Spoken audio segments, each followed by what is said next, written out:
രാജ്യതലസ്ഥാനത്തു നിന്നും പുറത്തു വരുന്ന വാർത്ത ജനാധിപത്യ മതേതര വിശ്വാസികളെ സംബന്ധിച്ചിടത്തോളം അത്ര ഭൂഷണമല്ല. കാരണം രാജ്യം ഭരിച്ചുകൊണ്ടിരിക്കുന്ന സംഘപരിവാറിനെ നേരിടാൻ കോൺഗ്രസിൻ്റെ നേതൃത്വത്തിൽ ഇന്ത്യ മുന്നണി രൂപീകരിച്ച് വിവിധ രാഷ്ട്രീയ പാർട്ടികളുടെ നേതൃത്വത്തിലുള്ള പ്രവർത്തനങ്ങളുമായി രാജ്യത്ത് കോൺഗ്രസ് മുന്നോട്ട് പോവുകയാണ്. ഇന്ത്യ മുന്നണിയിലെ ഒരു കക്ഷിയാണ് CPM. എന്നാൽ ഇപ്പോൾ CPM കേരള ഘടകത്തിൻ്റെ സമ്മർദ്ദത്തിൻ്റെ ഭാഗമായി ഇന്ത്യ മുന്നണിയിൽ നിന്നും പുറത്തു പോകാൻ CPM തീരുമാനിച്ചിരിക്കുന്നു എന്നൊരു വാർത്തയാണ് പുറത്തു വരുന്നത്. അതായത് അടുത്ത കേരളത്തിൽ നടക്കുന്ന നിയമസഭാ തെരഞ്ഞെടുപ്പിന് മുമ്പ് 2026 നിയമസഭാ തെരഞ്ഞെടുപ്പിന് മുമ്പ് ഇന്ത്യ മുന്നണിയുമായുള്ള എല്ലാ ബന്ധം വിച്ഛേദിക്കാനും CPMന്റെ തീരുമാനം എടുത്തിരിക്കുന്നു. അത് കേരള ഘടകത്തിൻ്റെ സമ്മർദ്ദത്തിൻ്റെ ഭാഗമായിട്ടാണെന്നാണ് പുറത്തു വരുന്ന വാർത്തകൾ. നേരത്തെ സീതാറാം യെച്ചൂരി പാർട്ടിയുടെ ജനറൽ സെക്രട്ടറി ആയിരിക്കുന്ന സമയത്താണ് ഇന്ത്യ മുന്നണിക്ക് ശക്തി പകരാനും CPM അതിൻ്റെ പ്രവർത്തനങ്ങൾ ഇന്ത്യ മുന്നണിക്ക് വേണ്ടി മാറ്റിവെക്കാനും തീരുമാനിച്ച് രംഗത്തിറങ്ങിയത്. എന്നാൽ സീതാറാം യെച്ചൂരിയുടെ വിയോഗം, അതിനുശേഷം പുതിയ പാർട്ടി ജനറൽ സെക്രട്ടറിയായി MA ബേബി രംഗത്ത് വരുന്നു. MA ബേബി രംഗത്ത് വന്നപ്പോൾ കേരളത്തിൻ്റെ പിടിയിൽ തന്നെ, കേരള ലോബിയുടെ പിടിയിലാണ് ഇപ്പോൾ CPM മുന്നോട്ട് പോകുന്നത് ഒരു പരസ്യമായ രഹസ്യമാണ്. കേരള ലോബി തന്നെയാണ് കോൺഗ്രസുമായുള്ള ഒരു സഖ്യവും വേണ്ട, ഇന്ത്യ മുന്നണിയെ നയിക്കുന്ന കോൺഗ്രസ്സാണ്, അതുകൊണ്ട് ഇന്ത്യ മുന്നണിയിൽ നിന്നും വിട്ട് പുറത്തേക്ക് വരണം എന്ന് പറഞ്ഞിരിക്കുന്നത്. ഇനി നമുക്ക് കാത്തിരിക്കാം, ഇന്ത്യ മുന്നണിയിൽ നിന്ന് വിട്ട് പുറത്തേക്ക് വരുമ്പോൾ CPMന്റെ മുന്നിലുള്ള വഴി എന്താണ്? ഒരു പുതിയ മൂന്നാം മുന്നണി ഇന്ത്യയിൽ ഇപ്പോൾ സാധ്യമല്ല. കാരണം ഒരു ഭാഗത്ത് NDAയും മറുഭാഗത്ത് ഇന്ത്യ മുന്നണിയുമാണുള്ളത്. ഒന്നിലും പെടാതെ നിൽക്കുന്ന കക്ഷികൾ രാജ്യത്ത് വളരെ കുറവാണ്. അതായത് രാജ്യത്ത് സ്വാധീനമുള്ള കക്ഷികൾ എല്ലാം തന്നെ ഏതെങ്കിലും ഒരു മുന്നണിയുടെ ഭാഗവാക്കായി പ്രവർത്തിക്കണം. ആ സാഹചര്യത്തിൽ ഇനി CPMന്റെ ലക്ഷ്യം എന്താണ്? CPMന്റെ ലക്ഷ്യം BJPയെ വളർത്തലാണോ, അതായത് ഇന്ത്യ മുന്നണിയെ അസ്ഥിരപ്പെടുത്താൻ, അല്ലെങ്കിൽ ഇന്ത്യ മുന്നണിയെ കൂടെ നിന്ന് ചതിച്ചുകൊണ്ട് BJPക്ക് ഒരു രഹസ്യ പിന്തുണ കൊടുക്കുകയാണോ CPM എന്നൊരു ചോദ്യമാണ് സാധാരണക്കാരായ ആളുകൾ ഉന്നയിക്കുന്നത്. എന്താണ് CPM ലക്ഷ്യമിടുന്നത്? എന്തുകൊണ്ടാണ് CPM ഇന്ത്യ മുന്നണിയിൽ നിന്ന് പുറത്തേക്ക് പോകുന്നത്? നമുക്ക് വിശദമായി പരിശോധിക്കാം. ചേട്ടാ, നമുക്കറിയാം ഇന്ത്യ മുന്നണിയുടെ ഭാഗമാണ് CPM എന്ന് പറയുമ്പോൾ പോലും യാതൊരു തരത്തിലും കേരളത്തിലെ CPM ഇന്ത്യ മുന്നണിക്ക് ഒരു തരത്തിലുള്ള സപ്പോർട്ടും കൊടുത്തിട്ടില്ല. വോട്ട് ചോരി രാഹുൽ ഗാന്ധി ആരോപിക്കുമ്പോൾ പോലും കേരളത്തിൻ്റെ മുഖ്യമന്ത്രി രാഹുൽ ഗാന്ധിയെ സപ്പോർട്ട് ചെയ്ത ഒരു വാക്ക് പോലും പറഞ്ഞിട്ടുണ്ടായിരുന്നില്ല. അതുപോലെ തന്നെ ബീഹാറിലെ പരാജയം സംഭവിച്ച സമയത്ത് ഏറ്റവും കൂടുതൽ CPM സൈബർ ഹാൻഡിലുകളാണ് രാഹുൽ ഗാന്ധി അധിക്ഷേപിച്ചത്. അപ്പോൾ അങ്ങനെയൊക്കെ നോക്കുമ്പോൾ ഇവർ ഇന്ത്യ മുന്നണിയുടെ ഭാഗമാണെന്ന് പറയുമ്പോൾ പോലും ഇവർ ഇന്ത്യ മുന്നണിക്ക് വേണ്ടി ശബ്ദമുയർത്തിയിട്ടില്ല. ആ ഒരു പശ്ചാത്തലത്തിലാണ് ഇപ്പോൾ CPM ഇന്ത്യ മുന്നണിയിൽ നിന്ന് പുറത്തേക്ക് പോകുന്നത്. അത് BJPക്ക് ഒരു പിന്തുണ നൽകാനായിരിക്കില്ലേ? രാജ്യത്തെ സംബന്ധിച്ചിടത്തോളം സംഘപരിവാറിനെ നേരിടാൻ ഇന്ത്യ സഖ്യം രൂപീകരിച്ച് കോൺഗ്രസ് അടക്കമുള്ള കക്ഷികളുടെ നേതൃത്വത്തിലാണ് ഇന്ത്യ സഖ്യം രൂപീകരിക്കുന്നത്. കോൺഗ്രസ്, സമാജ്വാദി പാർട്ടി, RJD, അതോടൊപ്പം തന്നെ DMK തുടങ്ങിയ രാഷ്ട്രീയ പാർട്ടികൾ തന്നെയാണ് അതിന് നേതൃത്വം നൽകുന്നത്. ശിവസേന ഉണ്ട്, NCP ഉണ്ട്. അത്തരത്തിൽ നിരവധിയായ ചെറുതും വലുതുമായ രാഷ്ട്രീയ പാർട്ടികളും CPMഉം CPIയും എല്ലാം ഇന്ത്യ മുന്നണിയുടെ ഭാഗമാണ്. അവിടെ കഴിഞ്ഞ നിയമസഭാ തെരഞ്ഞെടുപ്പിൽ കേരളത്തിൽ CPM ജയിക്കുന്നത് തൃശ്ശൂർ ജില്ലയിലെ തൃശ്ശൂർ പാലക്കാട് ചേർന്ന് നിൽക്കുന്ന കഴിഞ്ഞ ലോക്സഭാ തെരഞ്ഞെടുപ്പിൽ CPM ജയിക്കുന്നത് ഒരു മണ്ഡലത്തിൽ മാത്രമാണ്. ആ K രാധാകൃഷ്ണൻ ജയിച്ചു വന്നതെന്ന് ചോദിച്ചാൽ ആലത്തൂരിൽ നിന്നും മറ്റാർക്കും ജയിച്ചു വരാൻ കഴിയാത്ത സാഹചര്യമായിരുന്നു കേരളത്തിലുണ്ടായിരുന്നു. എന്നാൽ തൊട്ടപ്പുറത്തെ സംസ്ഥാനമായ തമിഴ്നാട്ടിൽ നിന്ന് 2 പേരും, മറ്റൊന്ന് കോൺഗ്രസിൻ്റെ ശക്തി കേന്ദ്രമായ രാജസ്ഥാനിൽ നിന്ന് ഒരാളുമാണ് CPM സ്ഥാനാർത്ഥികളായി ജയിച്ചു വന്നത്. ഇവിടെ ഈ രാജസ്ഥാനിലും അതോടൊപ്പം തന്നെ തമിഴ്നാട്ടിലും ഇന്ത്യ മുന്നണിയുടെ ഭാഗമായി നിന്നതുകൊണ്ട് മാത്രമാണ് CPMന് 3 പേരെ ജയിപ്പിക്കാൻ കഴിയുന്നത്. കേരളത്തിൽ കോൺഗ്രസും CPMഉം തമ്മിൽ മത്സരിക്കുന്നുണ്ടെന്നൊരു യാഥാർത്ഥ്യമാണ്. എന്തായാലും കേരളത്തിൽ ഒരു ഇന്ത്യ സഖ്യം യാഥാർത്ഥ്യമാകില്ല എന്ന് നമുക്ക് എല്ലാവർക്കും അറിയുന്ന കാര്യമാണ്. പക്ഷേ കോൺഗ്രസിൻ്റെ പരാജയത്തിൽ ഒരുപക്ഷെ BJPയേക്കാൾ കൂടുതൽ സന്തോഷിക്കുന്നത് CPMന്റെ സൈബർ ഹാൻഡിലുകളാണ്, CPMന്റെ ഇവിടെയുള്ള നേതാക്കന്മാരാണ്.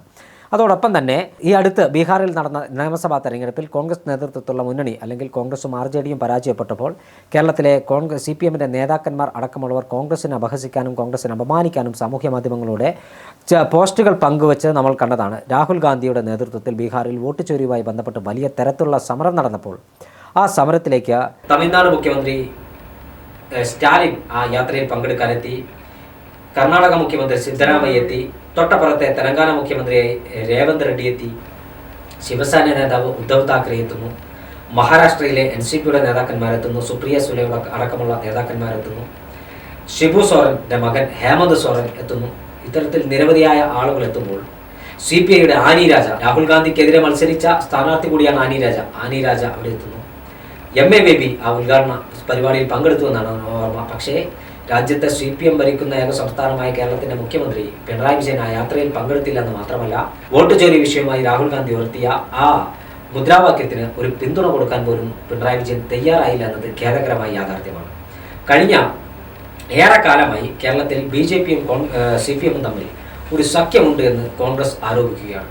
പല വിഷയങ്ങളിലും കോൺഗ്രസും മുസ്ലിം ലീഗ് അടക്കമുള്ള കോൺഗ്രസിൻ്റെ ഘടകകക്ഷികൾ, അതായത് UDFലെ കക്ഷികൾ ഉന്നയിക്കുന്ന ആരോപണമാണ് CPMും BJPയും തമ്മിലുള്ള സഖ്യത്തിൻ്റെ ഭാഗമായിട്ടാണ് ഇവർ പല വിഷയങ്ങളും നിലപാട് സ്വീകരിക്കുന്നത്.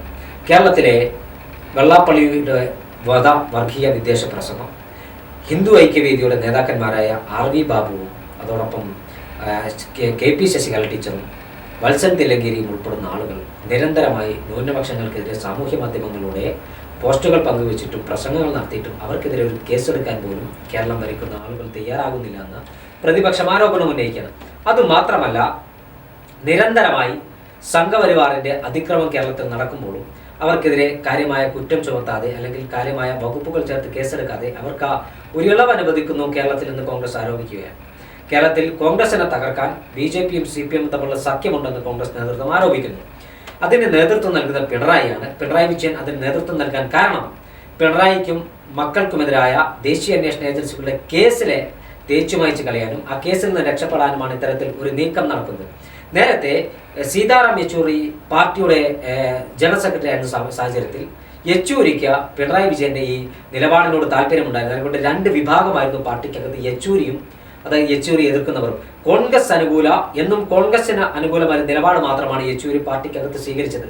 ഇന്ത്യയിലെ മതനിരപേക്ഷ ശക്തികളെ ഒത്തൊരുമിച്ച് കൊണ്ടുപോകാൻ കഴിയുന്ന രാഷ്ട്രീയ പ്രസ്ഥാനം അത് കോൺഗ്രസ് മാത്രമാണ് എന്നതായിരുന്നു യെച്ചൂരിയുടെ നിലപാട്. കാരണം കാശ്മീർ മുതൽ കന്യാകുമാരി വരെ ഇന്ന് രാജ്യത്തെ എല്ലാ ബൂത്തുകളിലും ഒരു പ്രവർത്തകരിലും ഉള്ള ഏക രാഷ്ട്രീയ പ്രസ്ഥാനം അത് കോൺഗ്രസ് മാത്രമാണ്. അതുകൊണ്ട് സംഘപരിവാറിനെതിരായ രാഷ്ട്രീയ ബദലിന് നേതൃത്വം നൽകാൻ കഴിയുന്ന രാഷ്ട്രീയ പാർട്ടി കോൺഗ്രസ് മാത്രമാണെന്ന് യെച്ചൂരിക്ക് കൃത്യമായ ബോധ്യമുണ്ടായിരുന്നു. എന്നാൽ കോൺഗ്രസുമായുള്ള സഖ്യത്തിന്റെ ഭാഗമായി യെച്ചൂരിയെ നിരന്തരം എതിർക്കുന്ന CPMന്റെ പല നിലപാടുകൾ നമ്മൾ കണ്ടതാണ്. യെച്ചൂരിയുടെ മരണത്തിന് ശേഷം MA ബേബി പാർട്ടിയുടെ ജനറൽ സെക്രട്ടറി ആകുന്നു. മുഖ്യമന്ത്രി പിണറായി വിജയൻ തന്നെ പാർട്ടിയെ നയിക്കുന്ന ഒരു സാഹചര്യത്തിലേക്ക് കാര്യങ്ങളെത്തി. ഈ ഒരു പശ്ചാത്തലത്തിലാണ് ഇപ്പോൾ CPMന്റെ കേരള ഘടകത്തിന്റെ സമ്മർദ്ദം, അതായത് സമ്മർദ്ദമല്ല, കേരള ഘടകം പറഞ്ഞിരിക്കുന്നു, ഇനി കോൺഗ്രസുമായി ബന്ധം വേണ്ട, ഇന്ത്യ മുന്നണിയിൽ നിന്ന് നമ്മൾ പുറത്തേക്ക് വരണം. അവിടെ ചോദ്യം, ഇന്ത്യ മുന്നണിയിൽ നിന്ന് പുറത്തേക്ക് വന്നാൽ ഇവർ ആർക്കൊപ്പം നിൽക്കുമെന്നാണ്. തമിഴ്നാട്ടിൽ ഇന്ത്യ മുന്നണിയിൽ നിന്ന് പുറത്തേക്ക് വന്നാൽ DMKയോടൊപ്പം നിൽക്കാൻ കഴിയില്ല. ബീഹാറിൽ നിലവിൽ ഇന്ത്യ സഖ്യത്തിന്റെ ഭാഗമായിരുന്നു, നിൽക്കാൻ കഴിയില്ല. രാജസ്ഥാനിൽ കോൺഗ്രസ് കൊടുത്ത സീറ്റിലെ കോൺഗ്രസിന്റെ സിറ്റിംഗ് സീറ്റാണ് അവർ കൊടുത്തത്, അവിടെ ഇനി കോൺഗ്രസിന്റെ കൂടെ നിൽക്കാൻ കഴിയില്ല.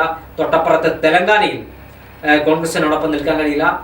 ഇവർ ആരുടെ കൂടെ നിൽക്കും എന്നൊരു വലിയ രാഷ്ട്രീയപരമായ ചോദ്യമാണ്. കഴിഞ്ഞ ലോക്സഭാ തെരഞ്ഞെടുപ്പിൽ രാജസ്ഥാനിലെ സീറ്റിൽ കോൺഗ്രസ് പിന്തുണ നൽകിയിട്ടില്ലെങ്കിൽ അരിവാൾ ചുറ്റിക നക്ഷത്രത്തിന് പകരം വല്ല മരപ്പട്ടിയിലോ ശംഖിലോ എന്നാൽ CPMന്റെ സ്ഥാനാർത്ഥികൾക്ക് മത്സരിക്കേണ്ട സാഹചര്യമുണ്ടായിരുന്നു. CPMന്റെ ദേശീയ പാർട്ടി എന്ന പദവി നിലനിൽക്കുന്ന കോൺഗ്രസ് എന്ന രാഷ്ട്രീയ പ്രസ്ഥാനത്തിന്റെ ഔദാര്യത്തിലാണ്. അത് CPM തിരിച്ചറിയണം. ഇത്തരത്തിൽ ഒരു നിലപാട് CPM സ്വീകരിക്കുമ്പോൾ അത് ആർക്ക് ഗുണകരമാകുമെന്ന് CPMന്റെ നേതാക്കന്മാർ കേരളത്തിലെ ജനങ്ങളോട് വിശദീകരിക്കണം. കാരണം BJPക്ക് ഗുണകരമാകുന്ന ഇന്ത്യ മുന്നണിയുടെ തകർച്ചയ്ക്ക് ആക്കം കൂട്ടുന്ന നിലപാടാണ് CPM ഇപ്പോൾ സ്വീകരിച്ചിരിക്കുന്നത്. സംഘപരിവാറിനെ പ്രീണിപ്പിക്കാൻ, സംഘപരിവാറിന് കുഴലൂത്ത് നടത്തുന്ന, സംഘപരിവാറിന് താരാട്ട് പാടുന്ന CPMന്റെ ഇരട്ടത്താപ്പ് കേരളത്തിലെ ജനങ്ങൾ തിരിച്ചറിയണം. ആര് എവിടെ അധികാരത്തിൽ വന്നാലും കോൺഗ്രസ് എവിടെയും അധികാരത്തിൽ വരിക, അധികാരത്തിൽ നിന്ന് കോൺഗ്രസിനെ ചവിട്ടി പുറത്താക്കാൻ ഏതു ചെകുത്താനെയും കൂട്ടുപിടിക്കുമെന്ന് പറയുന്ന പണ്ട് EM ശങ്കരൻ നമ്പൂതിരിപ്പാടാണ്. അതേ നിലപാടാണ് ഇപ്പോൾ CPM സ്വീകരിക്കുന്നത്. അതായത് ഏത് ചെകുത്താനെ കൂട്ടുപിടിച്ചാലും കോൺഗ്രസിനെ രാജ്യത്തെ അധികാരത്തിലേറ്റരുത്, ഒരു സംസ്ഥാനത്തും കോൺഗ്രസ് അധികാരത്തിൽ വരരുത് എന്ന നിലപാടാണ് CPM സ്വീകരിക്കുന്നത്. അതിന്റെ ആദ്യ പടിയായിട്ടുള്ള നീക്കമാണ് ഇപ്പോൾ ഇന്ത്യ സഖ്യത്തിൽ നിന്ന് പുറത്തു വരാൻ CPM സ്വീകരിക്കുന്ന ഈ നിലപാടും നയവും.